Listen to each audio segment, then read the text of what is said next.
Welcome back to the channel. My name is Jeff, and this week I'm going to be talking about an old warhorse, Isaac Asimov's Foundation. For some reason, I just picked this book up the other day and thought, boy, I hadn't read Foundation in a long time. Let me reread it. And I blazed through it and enjoyed it as much as I always do. And I thought, why don't I try to make my way through the Foundation series one book at a time, since they're very fast reads. I mean, as far as sci-fi and fantasy books this day and age, like 300-page books with fairly large type, so you can breeze through these books very quickly. It was in my history with Foundation. I discovered Asimov in my teenage years, back in the early '80s. A classmate or probably friend in high school hit me to the Foundation novels, and I ripped my way through them. And to this day, love them. The first three were written in the 50s. I think the first couple, I think, were fix-ups, meaning that Asimov wrote like short stories and novellas that were published in various trade magazines in the 50s, like Galaxy and so on and so forth. And so there were these books they're not really done much these days. They're called fix-up novels, where if someone writes several short stories in the same universe, then a connective tissue will be kind of made, like Bradbury's Martian Chronicles, and they're called fix-up novels. So the first couple of Foundation novels are fix-ups, although the second one is less so. But the first one, there are 5 separate novellas or stories, however you want to categorize them, in this book in Foundation. So a little background on it, as far as I know. I mean, Asimov wanted to do a sci-fi retelling of the fall of the Roman Empire. And he kind of switched it around a little bit. I mean, the fall of the Roman Empire, I think what fascinated him was the fact that the church remained this kind of through line, where the church preserved knowledge from the old empire and from the Greeks. And through the monasteries throughout Europe, these were centers of learning and tradition and scholarship. And so even though the empire crumbled, the Western Empire crumbled around 400 AD, I think, 400-ish. Because of the strength of the Catholic Church and the effect that it had on these new kingdoms that were coming up in the wake of the Roman Empire, it preserved all this knowledge and then, transferred it to the present day and led to the Renaissance. Pretty astonishing historical thing. And so Asimov decided to do a sci-fi treatment of this. So this book is divided up into 5 stories. The psychohistorians, the encyclopedists, the mayors, the traders, and the merchant princes. And in the very first story, you meet... So before I get into that, psychohistory is the main concept of these books. And psychohistory is the science of being able to predict large movements of history, of society in the future. So this mathematician named Harry Seldon, who basically originated it, perfected it, and was the last practitioner of it. Near the end of his life, he presents this information to the then emperor, and basically says, listen, the empire is going to fall within, a couple of hundred years. It's going to be gone. And it's kind of at the height of its decadence at that moment. No one kind of believed him. But for whatever reason, his science was taken as fairly believable. And the emperor grants him this, portion of space. So I guess, Asimov's version of of knowledge being put into the monasteries, right? That the center of the galaxy is really where the empire is the strongest and where it's most present. And Harry Seldon asks for the emperor to declare that at the rim of the galaxy, this planet called Terminus, where the Foundation will take place. And ostensibly, Seldon kind of pitches it as, we're going to compile a galactic encyclopedia to preserve knowledge, right? Which was very much about the monks in, post-Roman Empire. But his psychohistory is also, it's going to be, it starts to change as you get into the story, which is fascinating. So this whole idea of psychohistory is really neat, in that mathematically you can predict with very little margin of error the behavior of large groups. which makes sort of these historical predictions very accurate, where he cannot predict what a single individual will do, but the science predicts what ideas and what cultural things and what things are going to come to pass as civilizations kind of go forward, based on obviously, 10,000 years that have come before.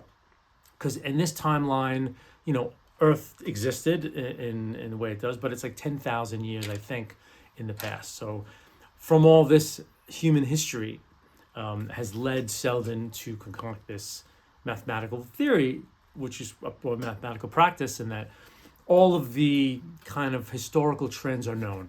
There are no more mysterious ways history can unfold. In 10,000 years of human history, we've seen every possible historical trend, and they just repeat themselves. And so his study is, well, how and when does that happen? And anyway, so the very first story basically is with Selden at that moment, when Terminus is granted, and then he basically summarily dies like several months later.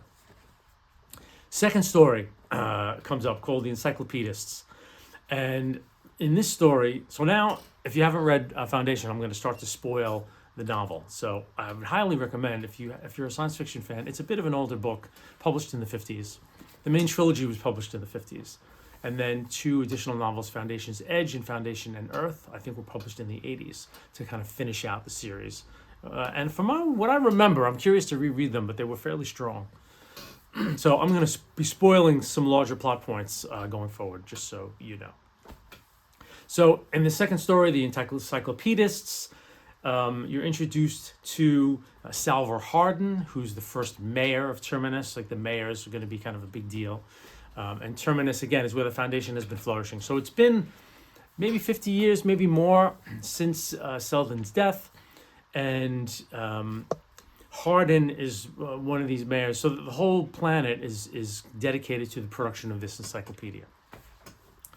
But what's happening is the old empire districts on the periphery of the galaxy have broken away. So Selden's predictions are coming due, and these outer periphery districts are now kind of, this handshake deals with the empire that they're going to be self-governing, maybe some tribute here and there, but they're no longer part of the empire directly. So there are these little these kingdoms, and now Terminus is separated from the bulk of the empire by these new kingdoms.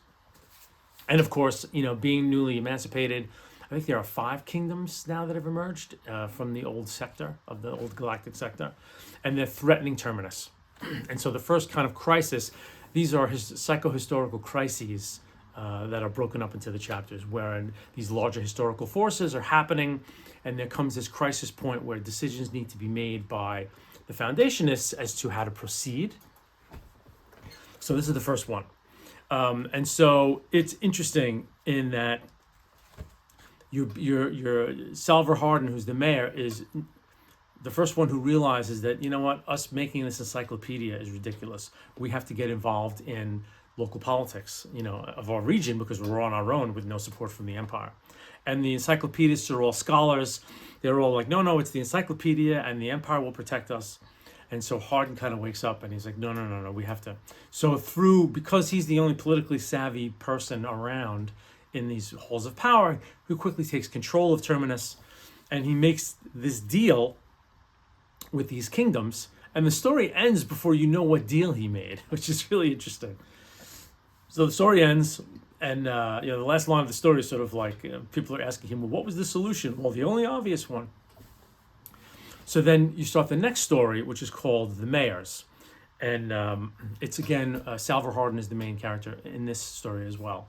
And you find out that the deal they made was they possessed technology that these kingdoms did not. So the kingdoms that had fallen away from the empire degraded in terms of technology and their knowledge base.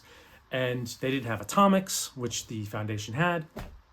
So Hardin, almost like a famous German politician whose name escapes me, I want to say Hindenburg, but I don't think it was, who before the Kaiser took power was very good at maintaining order in pre-World War I Europe, where he would, through diplomacy, he would keep all of the powers at bay and an equilibrium would be kept and there would be no war.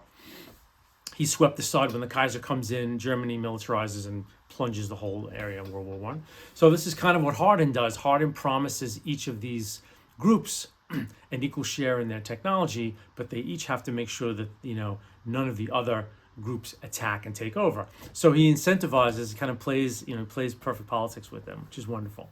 So you wonder if there was an analog in ancient Rome where maybe declining Rome made this kind of deal with some of the Gauls and the tribes of Germany for maybe a similar reason. Because I don't really know too much about the fall of Rome, but you wonder if that's where Asimov took that from. Anyway, so he makes this deal, and you don't know about it until the second story, and then the beginning of that story gives you the solution to the crisis. Now, in the first story, at the end of the story, there's this time vault that's part of these stories, and it goes up in pretty much until the middle of the second book, when something happens where it's no longer viable. But at the end of whenever these Selden crises, as they're called, happen, Harry Selden appears in the kind of time vault as a hologram, and he times it right when he has done his mathematical bit to know when, hey, this is when this crisis is going to happen. So he makes this appearance, and it's a great dramatic reveal in these stories, because what happens is, in all of these stories, the main characters realize it's a Selden crisis. They figure out what needs to be done. They do it. And then there's the great reveal of Selden at the end of the story, basically confirming what the character did in terms of solving the crisis. So it's kind of interesting and kind of fun to have these, that he presciently knew when to record and release these recordings of himself. So it's a great dramatic reveal. So in the second one, so the rest of the three stories are more about how control is maintained in this local galactic area by the Foundation. And so the first one is they develop a priesthood based on technology, and they cloak sort of the technology that the Foundation is able to give to these other kingdoms. They cloak it in this sort of spiritual priesthood, and they're very careful. If they train any technicians in these kingdoms on how to use this, they first are indoctrinated into the priesthood. So they become sort of allegiant to Terminus and to the Foundation first, not their home countries. And this is definitely Asimov talking about how the church played a role. I think Frederick Barbarossa, he wanted to become the emperor of the Holy Roman Empire.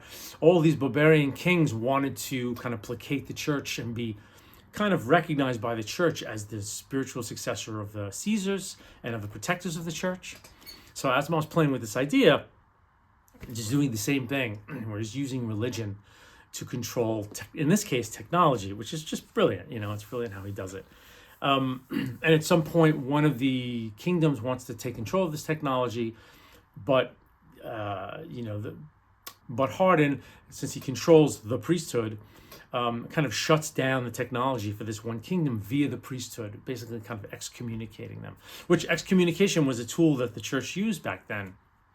If you didn't do what the Pope wanted, you'd be excommunicated, meaning you were out, no heaven, you were going to hell or in limbo. And before the Age of Reason happened, this had a hold on a lot of, who knows how much it really did, but it seems to have had a hold based on a lot of the political moves that were made back in the day. So in this particular story, Asimov lays out how that might happen in the future, and it's brilliant. So then we jump ahead now to a whole new set of characters in the story titled The Traitors. And basically there's this traitor named Eskil Gorov, and the gist of this story, it's kind of dark, because it's really like the colonialism, in that the traitors are now, the priesthood, they're starting to realize that the priesthood has kind of a expiration date. They're not always going to be able to control these states via the kind of priesthood technology. So they need to now exercise economic control through these independent traders that, are trading between the Foundation and these kingdoms. So this whole story is about there's a kingdom that refuses to trade with them. And this trader has to go in, and using gold and trinkets and trickery, it kind of has to appeal to the base nature of some of these kingdom officials in order to get them to want to trade. And then, since now they'll get a lot of gold, or they'll get a lot of perks, now they'll be in a position to decide, okay, well, our kingdom will now trade with them, and basically buying them off. And you just think, man, this is the history of colonialism, buying off native tribes and native leaders with these trinkets, giving them weapons and ammunition to defeat their neighbors, whatever. So this whole story, it's a bit of a gloss. It's not too detailed of a story.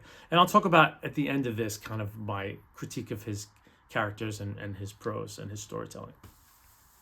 But it's fascinating. Again, it's science fiction. It's classic sci-fi. He's using these ideas to tell a future history story. And then the very last story, called The Merchant Princes, is that once now we've got this robust trading economy going, that again, how do we control these kingdoms now? The priesthood's kind of fallen away, the robust trade going on, and now one of these kingdoms called Corel wants to attack the Federation, wants to go to war.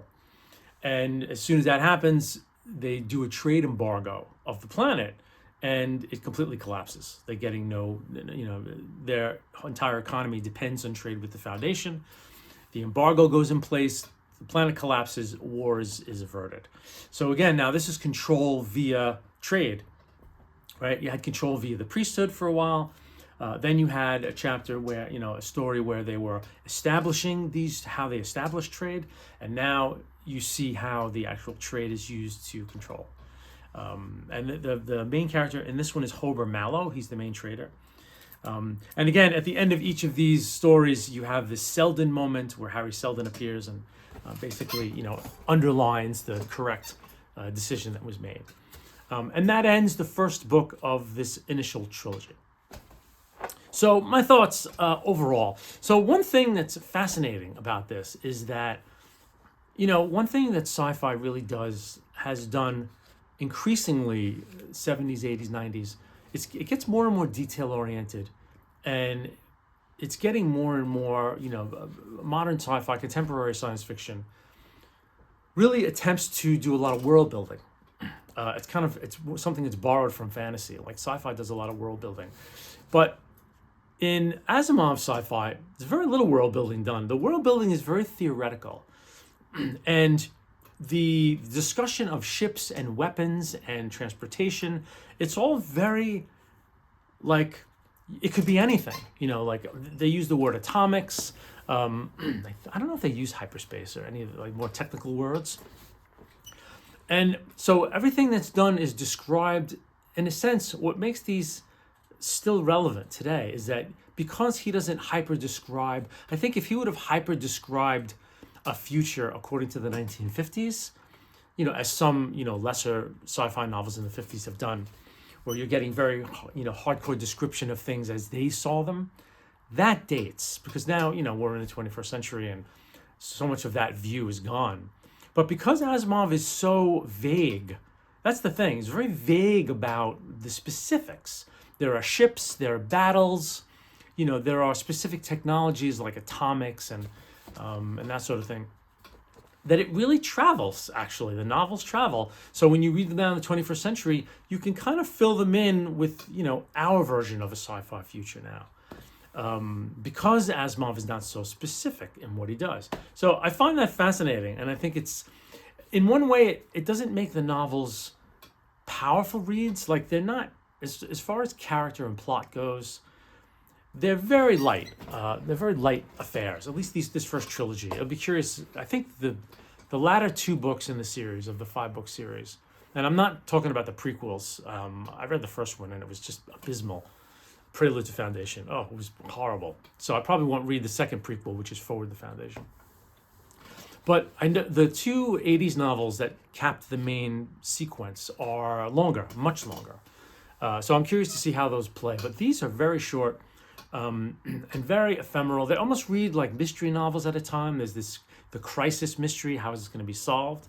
And the characters are basically all Asimov. They're basically Asimov projections. Super smart, very logic-oriented, bright men, who see through the situation and through, smarts and cunning and some skullduggery here and there, kind of save the day, right? So they're all these kind of Gary Stu characters. None of the characters have any depth. There's no inner lives. There's no relationships. I mean, they're very just stick figures to move Asimov's story along so he can deal with his larger issues, right?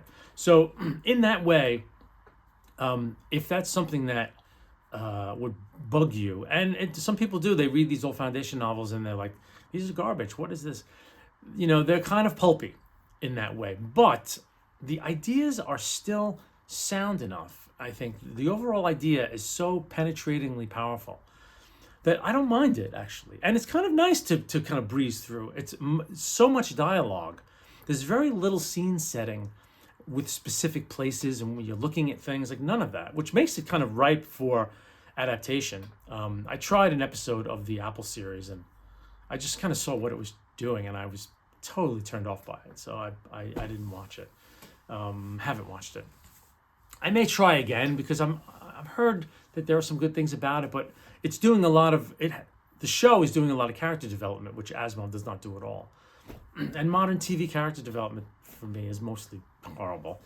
So yeah, I didn't go too far in it, but the characters are really these just mouthpieces to move the story forward. And the stories are very much kind of structured like mysteries in a way. Asimov wrote a ton of mysteries besides all his other books. He wrote astonishing amounts. He wrote like hundreds and hundreds of fiction and nonfiction. Incredibly prodigious or productive writing career. But yeah, so the novels themselves are very light and breezy. You can bang through them in a day or two. Not what we're used to today, when things are a little more realistic. There's on a character, but still, I still think it works. I still think these novels work because of the politics and the larger psychohistoric events that are happening. And I think the second book does a little bit better with a character called the Mule, which is the second half of the second book. I think things get a little better character-wise as we go forward. This was very much, these 5 stories, kind of sketching out his ideas, throwing a lot of spaghetti at the wall in terms of what would a sci-fi post-Roman Empire look like. But I very much enjoyed it. And I'm going to continue at least through the main trilogy because they're so easy to read.